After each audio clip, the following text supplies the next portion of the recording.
He had only met her once, yet her name refused to leave his thoughts. Sleep avoided him, silence followed him, and regret sat beside him like a shadow. Adedipupo sat at the edge of his bed, staring at the carved wooden door across the room. "I should have asked," he muttered quietly.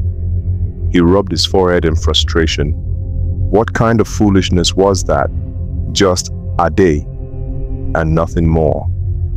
He stood up, walked to the window, then back again.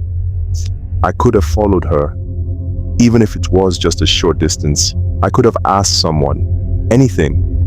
He exhaled sharply. Just then, a soft knock came at the door. Before he could answer, it opened gently. Adunni stepped in, her eyes already searching his face. "Obalola," she said softly. "Who are you quarreling with?" Adedipupo straightened slightly. "No one, mother." She closed the door behind her. "You have been talking to yourself since you returned from the market 2 days ago," she said calmly. "Even the walls are beginning to listen." He almost smiled. "Am I not allowed to think?" "You are," she replied, walking closer, but not to pace holes into the floor. She sat beside him. "What happened?" He hesitated. "Obalola," she repeated gently. "Tell me." He looked down at his hands. "I met someone." Adunni did not react immediately, then her lips curved faintly. "Ah," he glanced at her. "That is all you will say? What else should I say? Continue." "It was at the market," he said. "She wasn't from here. You could tell." "How?" "She was looking at everything like she was seeing it for the first time.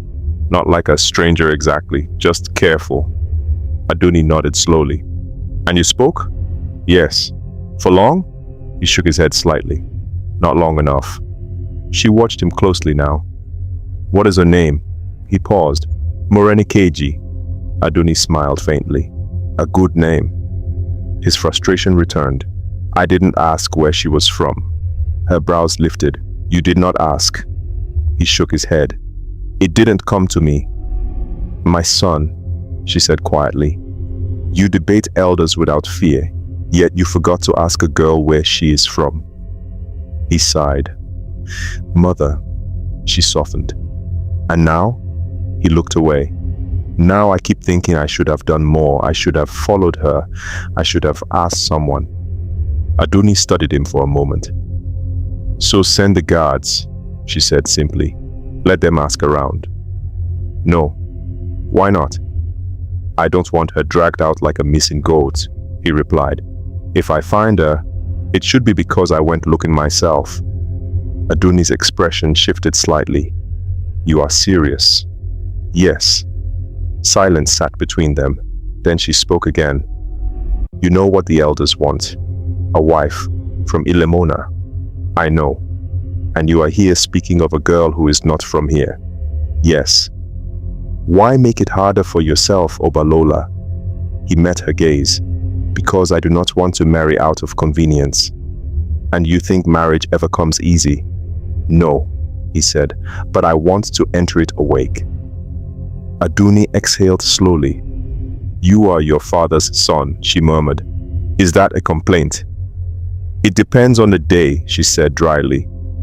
He almost laughed. She stood up. "If this girl is not from Ilemona, the elders will resist." "I know." "And if they resist?" He turned toward the window again. "Then we will talk when that time comes." Adunni walked toward the door, then paused. "Obalola," she said softly, "be certain that what you feel is worth the storm it may bring." He met her eyes. "I have never felt this before." She nodded once. "Then find her properly." She stepped out, closing the door behind her.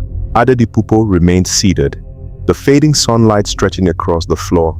He whispered quietly, "Morenikeji," testing the name again. This time, he would not let the chance slip.